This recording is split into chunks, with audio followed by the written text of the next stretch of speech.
now that we've got this understanding of the cognitive triangle, we're going to start wanting to look at how the factor of emotion is going to affect the rest of the system. And that's going to be emotional awareness. We're also going to, with emotional awareness, see how the other two factors affect it. There's kind of an underlying process here that we can apply to any emotion. Now, for the sake of this course, we're kind of applying it to pride, but you're going to do it. You're going to do the same thing regardless. So first, you're going to want to identify and name the emotion that you're trying to deal with. Is that emotion anger? Is it cognitive or that feeling of dissonance? Is it pride? So you're going to want to attribute that name to that emotion, and a quick Google search will give you a list of emotions, and you see, okay, here are the emotions that I can deal with, and then throughout life you're going to be able to start kind of noting like, oh, this is that emotion. But the first thing you're going to want to do is gain some understanding of each emotion and of the nature of that emotion. So one thing that you can do is search for some source of knowledge about that emotion. And, Google is always a great place to go. You got YouTube. Let's say you chose anger, for example. You might read Seneca's book on anger. And within it, it's going to have a lot of information about the emotion of anger. And you're going to start to develop a knowledge base off of which you can gain an understanding of the emotion. At the moment, before you develop emotional awareness, each emotion is kind of like an abstract idea represented by this word. But once you go and search out knowledge and you listen to other people's experiences with that emotion, and then you start to recognize that emotion, how that emotion, or when that emotion drives your actions, you're able to give some real substance behind the name that you've attributed to it and some understanding of it. And that's going to make you much more capable of grappling with that emotion going forward and capable of knowing what it is that you're dealing with. And so to some degree, you can consider if you've identified pride as the emotion that you need to deal with, then this course would be a good place to start. The second thing is you're going to want to start associating thoughts and fantasies with that emotion. So we've talked about pride fantasies, for example, little scenarios that play out in the back of your mind that can be kind of subtle. You want to bring those to the forefront of your mind and really examine them and look at the qualities of them and look at what's actually happening in those fantasies. And then you can start to associate those ideas that are manifested in that fantasy, perhaps intelligence or responsibility. And you can associate those ideas to pride. And you can realize, perhaps I am susceptible to being prideful about my intelligence, and perhaps at the moment those pride fantasies haven't come true. But in the case that they do, you'll be able to notice or be prepared for the inflating effect that'll have on your self-image. Be able to recognize, like, oh, that's not good. Carl Jung wrote, "We therefore do not hesitate, but lightheartedly choose the complicated course of remaining in ignorance about ourselves while busying ourselves with other people and their troubles and sins." This illustrates a type of thinking that I think we tend to engage in, especially when we grow prideful in a superiority way or in a righteous way, where we will tend to look outwards at the flaws and the problems of everyone else and think about how they could solve and figure out their lives, but we neglect our own. This is problematic because, for one, it inflates the self-image, and for two, we're preoccupied with looking outward, and we're not looking at ourselves and looking at what we actually need to do. And because we're not actually looking at what we need to do, problems will inevitably arise. So this is a pretty clear form of thinking that we can often look towards in order to recognize when we are experiencing pride, and in order to often identify problems and flaws within ourselves. Because more often than not, when there's some problem in our own life, we tend to project that problem outward onto other people and tend to see that happening to others, but become blind to it in ourselves. You then want to look at the effects that it has on your actions and the consequences that leads to. To some degree, looking at the consequences is going to help you maintain the motivation and see the significance in dealing with that emotion, because you can recognize that even though it's a pain in the ass to deal with these emotions and to develop emotional awareness, and then to actually use that emotional awareness, which we'll get into later, it can be a pain in the ass. But knowing the consequences, knowing where taking action as a result of that driving force will lead you, is going to motivate you not to take those actions and not give into that temptation to let those emotions drive you. And then if you pay attention to the actions that you're taking, you'll be able to start recognizing when you're taking actions of the same kind.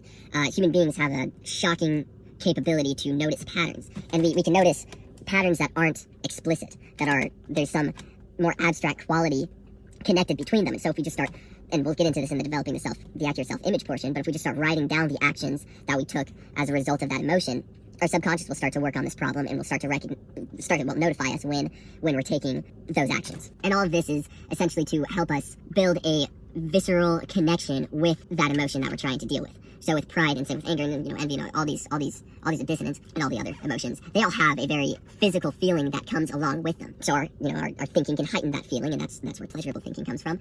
And those feelings can drive our thinking and all that. So we eventually, what we want to be able to do is recognize the emotion purely based on the feeling itself. And so if we know the kind of actions and thoughts associated with this emotion, oftentimes by reflecting back on experiences where we gave into it, in a sense, where maybe we acted out our anger, and then later reflecting on that moment of acting out our anger, we write down those actions, and then later recognize we're taking those kinds of actions, and then stop in that moment and pay attention to the visceral feeling that's occurring, and not trying to stop it, but trying to notice it in order to be able to, in the future, recognize that emotion solely on the feeling that arises as a result of that emotion's operations. And once you can do that, you've essentially developed emotional awareness. And there's a strategy that you can, or a tactic that you can employ here, which is that you can at times feed the emotion in order to stimulate the experience of that emotion. So when you're experiencing pride at the beginning, when you're going about building emotional awareness of pride, you're going to want to just get that visceral feeling ingrained in your mind, so you can recognize it more automatically, and recognize when it's happening, and recognize it in its more subtle forms, because it's not always going to be so dramatic.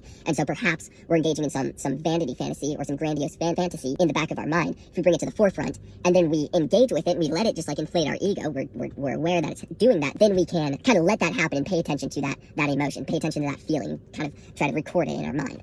And then in the future, perhaps meditate on that feeling in order to kind of be able to imagine what it feels like. And once you can imagine what it feels like, at that point, you'll be able to notice it when it's happening. And by being able to notice it, you'll be able to, well, use your emotional awareness, which is what we're going to talk about next. But I do want to add, before we go on, there's one thing you can practice that will essentially disentangle the cognitive triangle, and that's mindfulness meditation. And basically, I'm not an expert at meditation.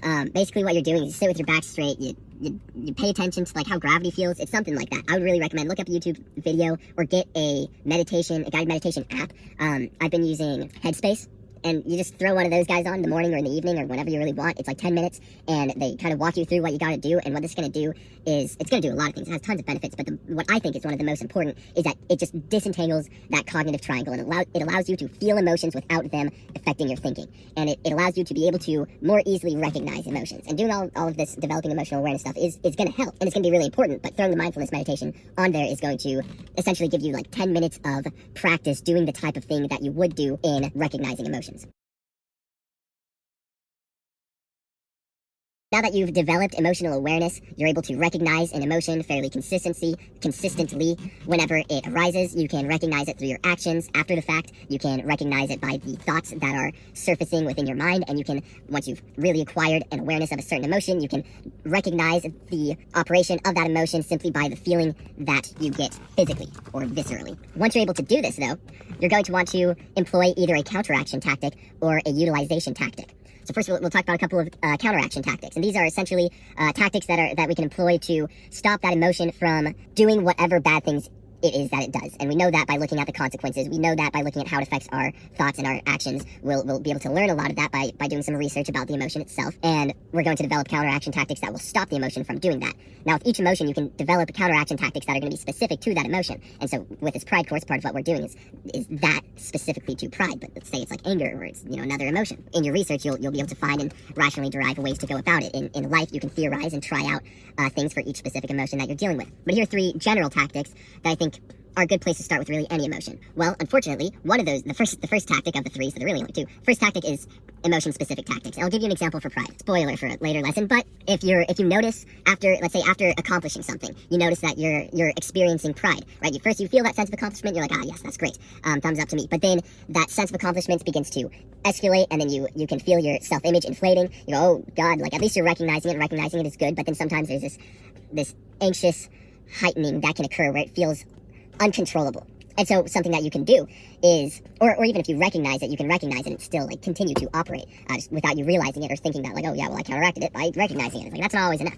Oftentimes what could help in a counteraction tactic for pride here would be to write down a list of the sources of luck that went into your achieving whatever it was that you achieved, or what role did luck play in your achievement. Now, if you have a deflated self-image, you might want to do the opposite and look at what was it that you did that was under your control that led to the accomplishment or the achievement. And in that case, you're taking control back, and you're looking at kind of discovering your own strengths and giving yourself credit for your accomplishments. But if you've got inflating self-image, that's not necessarily what you want to do. You want to be able to go, okay, look, like, it's a great accomplishment, I did good, I'm proud of myself, but obviously luck played some role, so look at what it might have been. And that's going to detach that pride a bit, and you won't feel such of a rush of supremacy. The second tactic is just to temporarily disengage and detach from that emotion. Now, this isn't repression. It's, I've recognized this emotion, I don't want to deal with this right now, I'm going to go play basketball or go skating, play some video games, I'm going to do something that disengages that emotion from the cognitive triangle. That way I can come back later, rationally think about this emotion, and not have it interfere. And then if you take a break, you come back, you start working through it, and then it starts to kind of resurface and starts to escalate again, perhaps you'll kind of go through a cycle like that. This is a great tactic for stress, but you don't want to take it to an extreme to the point where you're just running from your emotion. The goal isn't to get rid of the emotion, the goal is to be able to think without that heightened emotion influencing your thinking, and not to allow that emotion to bring you to a reactionary state. Finally, you want to apply some rigorous questioning to the emotion. So you're going to want to look at, like, why am I feeling this? What actually caused it? Is it actually a valid emotion to feel? Is there any purpose it could serve? Is it justified? And actually trying to, you're going to want to disengage the emotion while you're going about this exercise of questioning it. Is there a case in which this emotion isn't justified, and all that kind of stuff? And again, in your research, you'll find questions that are specific to the emotion that you're trying to look at. Finally, you can look at utilization tactics. These are going to be tactics which take the emotion and put it to use. And that's freaking great. I have a solid belief that while emotions can be destructive, I think that they play a vital role in human life. And so with each emotion, you can kind of pick it apart and see if you're able to counteract its negative effects. You can pick it apart and see if there are any positives to be extracted from it, and if there's any use for it, if you can put it to use without having those damaging effects. One is in the next step, in the next chapter, developing an accurate or constructing an accurate self-image. You're going to want to create an accurate self-image, and you're going to want to be able to look at past memories, and we'll look more at the idea of state-dependent memories. And so when an emotion arises, we'll be able to use that emotion to access state-dependent memories, gather information about ourselves from those memories, and then store it somewhere physical so that we can readdress it later when that emotional state wears off and those memories become less accessible. And then once those memories are written down, we're in another emotional state, we can get memories from that emotional state, put those down, and slowly create a more and more representative representation or accurate representation of ourselves. Finally, you can use these emotions to motivate proper action. Now, it requires that you're able to attribute rational thinking to it, but anger is a great example of this, especially for very agreeable people, as they'll have a difficult time setting boundaries with other people. And so that anger, oftentimes what they'll do is, instead of expressing that anger, they're agreeable, so they don't tend to react when that anger arises, but they'll repress that anger, and they won't express it, and then they'll express it in smaller ways, or they'll just grow resentful of whoever it is that pissed them off. And that's not healthy. What you want to do is disengage, counteract that emotion, disengage from it, let it kind of simmer down, think about it rationally, and then when it comes time to act, so you've questioned this emotion, what's causing this anger, once you identify rationally what's actually causing that anger, an agreeable person might need to tap into the energy that anger gives them in order to motivate them to confront the person that they need to confront. So there are a lot of utilization tactics that we can derive from these emotions, and we're going to look at one for pride in a couple of chapters. And yeah, that's emotional awareness.